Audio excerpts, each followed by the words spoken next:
You guys, Georgia needs another recount.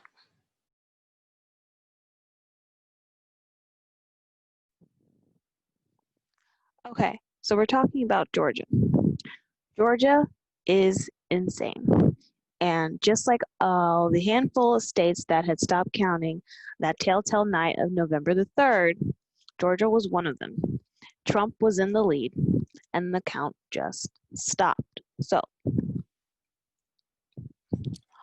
what's going on with Georgia? Okay, today, Georgia is supposed to certify their electoral vote. The only problem with that is that the audit did not compare the signatures for any of the ballots that were counted, which was the whole point of doing the recount. I just want to show you guys a few things with regard to how Georgia was conducted. So I'm going to go ahead and share my screen.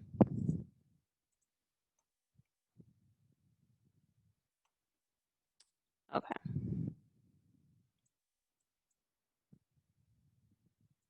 It's happening with our staff. And of course, all of the advisors here handling Georgia's recount, which so eloquently decided not to compare signatures in their quote unquote audit. Okay. They were rushed. So in the midst of everything, they still had to hurry up and get their recount done. A hurried recount does not sound good to me. Okay. So officials from Georgia's Secretary of State's office hold a news conference on Georgia's election audit. This was Wednesday. Joe Biden had been the projected winner of the state by roughly 14,000 votes. Of course, most of them mail-in votes. Since the margin of victory was under 0.5%, Georgia undertook a recount. It was not a recount. The Associated Press discussed that. Okay. So this article right here goes into stark detail of what actually took place in Georgia. Associated Press, explainer, is Georgia's upcoming ballot audit a recount? This was on November 13th. So Georgia says it's going to be tallying by hand nearly 5 million ballots that were cast in its very close presidential election on November 3rd. But is it a recount, an audit? And why are they doing it? It's all a bit confusing, but the election experts say what's happening in Georgia is unlikely to change the outcome and are warning that discrepancies in the final vote count are likely. That doesn't mean anything nefarious is happening. Experts say some discrepancies are expected when so many votes are counted a second time using an entirely different method, hand versus machine. All right. While President Donald Trump has been making unsubstantiated claims of fraud as he challenges the election's outcome, Georgia's Secretary of State, Brad Raffensperger, has defended the work of election officials in the state and said that review was unlikely to change the outcome. Unofficial results showed Democrat Joe Biden leading Trump by, again, 14,000 votes. So what's going on? Here's more. Is this an official recount? No. According to the Associated Press, this is not an official recount. The state election officials have said that this is not a recount, but rather a post-election audit. But an audit, guys, an audit entails that not only did you have the appropriate count, but that the quality of count was endured. The signatures of these ballots were supposed to be compared to ensure that interjected illicit ballots were not imposed on this election. But the signatures were not included in the audit. The only thing that was really done was that there was a comparison of the ballots that were counted with those that were proctored through the machines. And not all of them were included in this audit. They selected about less than 15% of the total, and they went through and compared if the computed tally, if the computers quantity matched what was in hand, and if the individuals that were voted for on those ballots reflected what the computer counted those ballots for in the system. So, but the Associated Press goes on. The main difference between the two, a recount is typically tied to a close margin in an election, whereas post-election audits are routine and used by states to ensure that equipment and procedures counting the vote all worked properly. This is just to make sure that the previous method that they used actually accounted for an accurate tally of the votes that were received, but it did not audit whether the votes that were received were licit, were valid legal votes, and that's the problem. They go on, they really go in detail as to how Georgia's process was, and I can read more. It says Georgia officials say that they will be reviewing every ballot to start. They say it will be easier for county officials to manage because the large number of ballots at the close margin are likely to result in a tally of every ballot anyway. So what they're saying is Georgia's likely headed for yet another recount. I know it's crazy, but that's what they're saying. Was this prompted by allegations of fraud?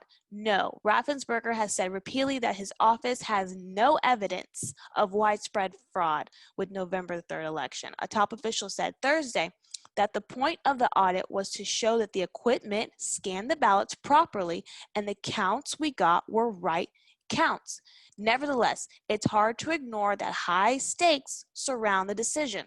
Before the decision to conduct the audit was announced, Trump allies in the state sent Raffensperger, a fellow Republican, a letter requesting that he order a hand count before certifying the elections results. State election officials have said the decision to do the audit was being discussed prior even to this letter.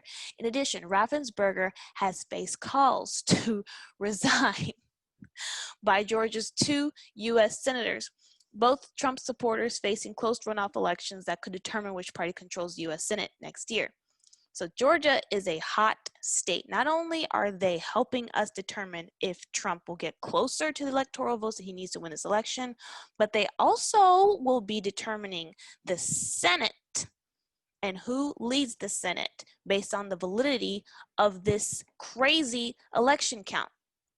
So when does this begin? How soon will we know the outcome? Counties must begin the process no later than 9 a.m. Friday. I believe that was Friday of last week, not today, a week before the state's deadline, which is today, to certify the election. The state is asking for counties to complete the hand tally by Wednesday night at 11:59 p.m. It's a tight turnaround time. Representatives from each party will be allowed to watch the process, although they will not be permitted to challenge any ballots. Hello, how is this an audit if we're not challenging ballots? State election officials said that they would not be releasing interim tallies and would announce results after the hand tally was complete. Could the vote tallies change? Yes, both election experts of Georgia Secretary of State office has said that the vote tallies will almost certainly be different than the official results reported previously. The outcome would change slightly, and more likely than not, it will, of course, lean for Biden. Hand counts are generally less reliable than machine counts. According to Larry Nordham, an election expert with the Brennan Center for Justice, humans make mistakes, Nordham says, and adding that the margin between Biden and Trump meant it was unlikely that the overall outcome would really change. It's extremely unlikely, he says, that you're going to find enough discrepancies to overcome the 14,000 votes, and at the end of the day, that is what matters. State election officials have said results in the hand tally will be used ultimately to certify the election. They've also said that the margin of error is still close enough for the loser to request a second recount because it's going to be under 0.5%. I'm correct. And because that's the case, Trump has the authority to request a second recount. So I just want to make sure that I'm on point with this. Let's see.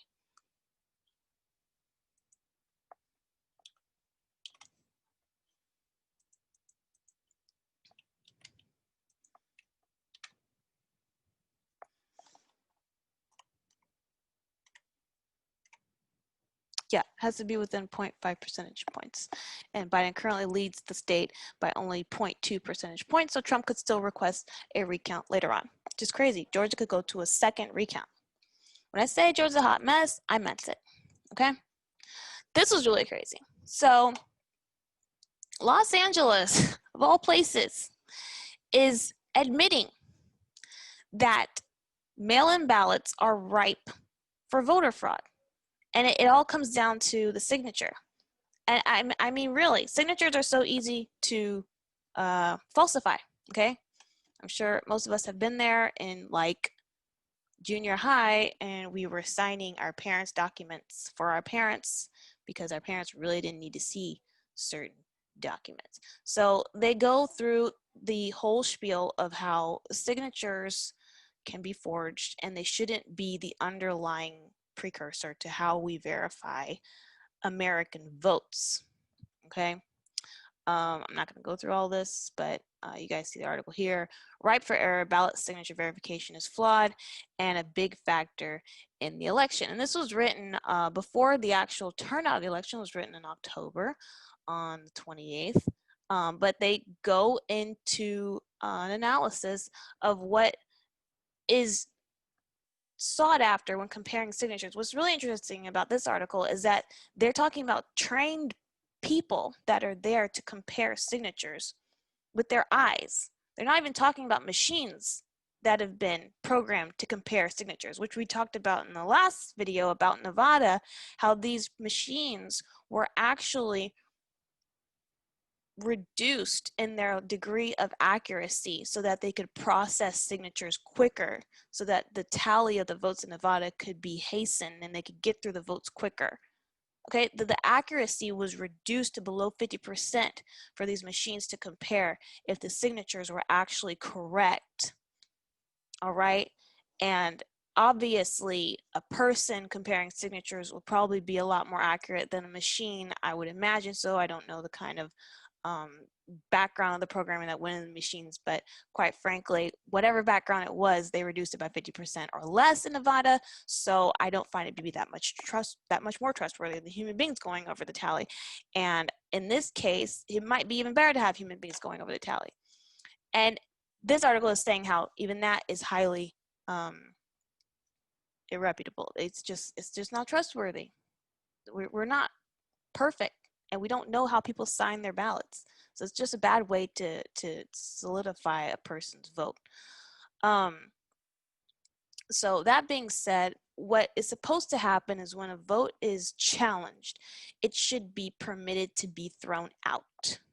Okay, and the years prior to this critical year, there was a higher rate of votes that were tossed because they had a lot of problems. They came in as a naked ballot, the signatures didn't match, it came in too late, there were a lot of issues. And so because of all these issues, a lot of the mail-in ballots were rejected.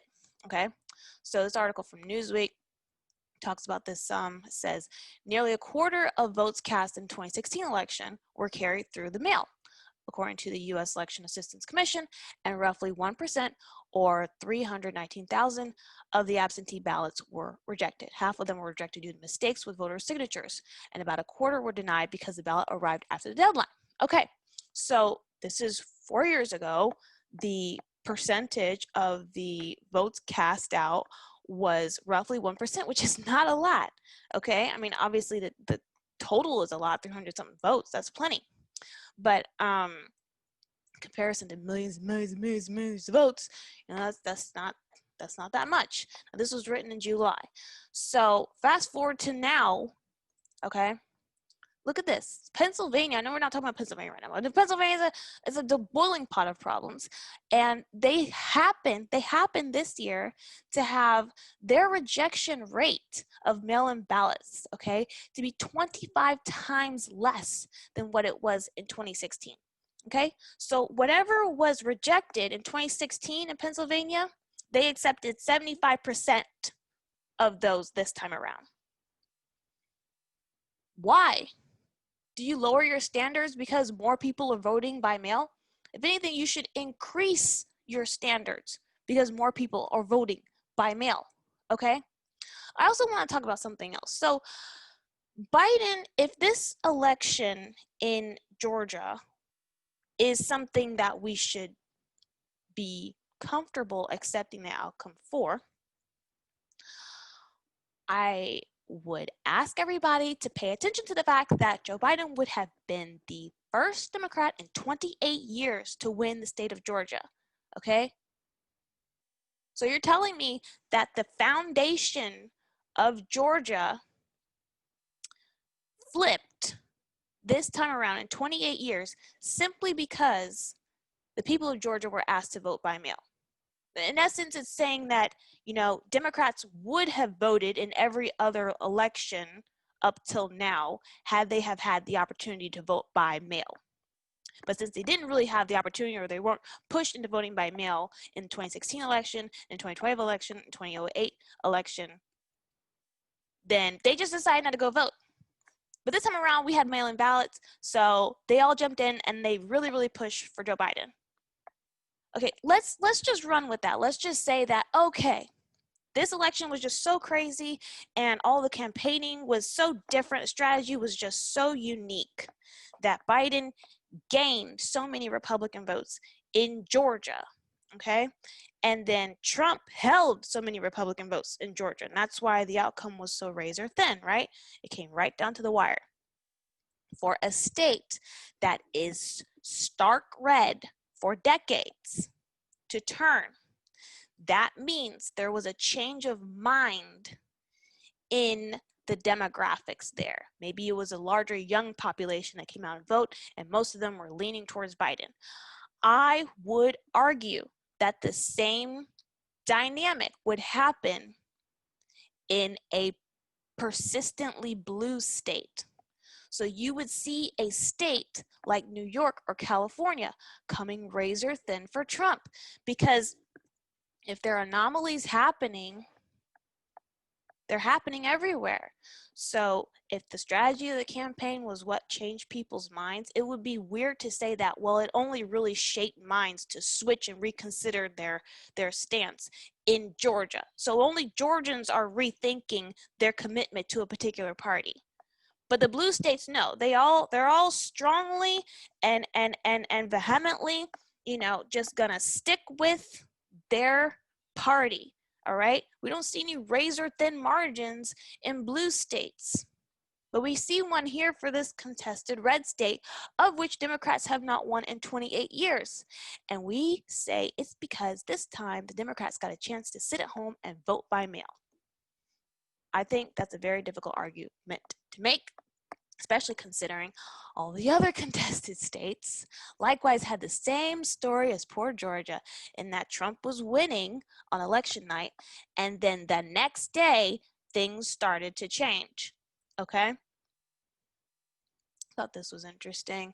This is Ballotpedia, which I like, I don't know how accurate all their stuff is, but they talk about the deadline dates for the states to certify their election, which, like I was saying, today is a deadline date for Georgia to certify their election. And they here are talking about the different equipments used by the states. Something to look into, you know what I'm saying? Look at that, see?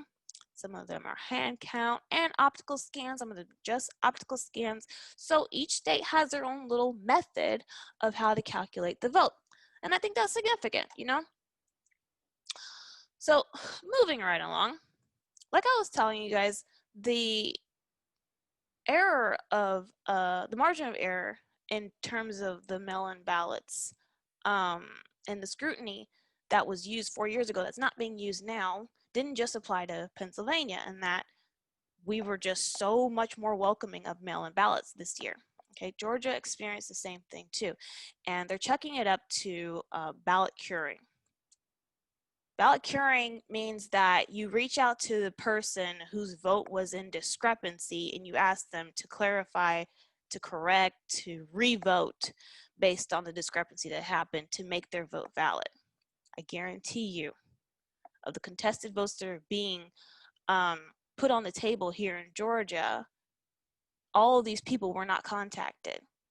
And quite frankly, they're not discussing the people that were contacted about their vote, who never voted and who don't even live in Georgia anymore, but somehow voted in this election for a Georgia representative, okay? I know that a lot of effort was done to secure this election. I'm not saying that people didn't do their job. What I am saying is that it's a bit negligent to lump some irregularities as anomalies when so many of them are being projected. I just think that that's very, very irresponsible. So I find that to be a bit of a leap, that the permission for so many mail-in ballots to be accepted this time around and say that it was a curing process that validated all of these ballots. I find that hard to believe. I just don't think they were that thorough. If they weren't thorough, if they're not going to be thorough enough to use this audit where they're only reviewing 10 to 15% of the total vote and seeing if the votes were accurately processed, okay? They should also include checking to see if they were illicitly processed. So not just put into the machine recorded the right tally, but actually comparing the signatures for these particular ballots to make sure that it was the right person and a person that is legally registered to vote that cast that ballot, okay? That's an appropriate way to check for any type of fraud, especially when allegations are being brought, okay? So if they're not going to do something so simple as comparing signatures, I don't really believe that the discrepancies for the error of margin were resolved by their curing process. I just don't buy it. So yeah, I just wanted to bring a couple more things to you guys' attention. There are just some clips I saw that were kind of interesting. And one of them was of the state secretary talking about how this audit was going to go and how important it was for him that everything was done correctly, how he was the one who coined the audit anyways, which, you know, it's great. It's great. It's great, you know.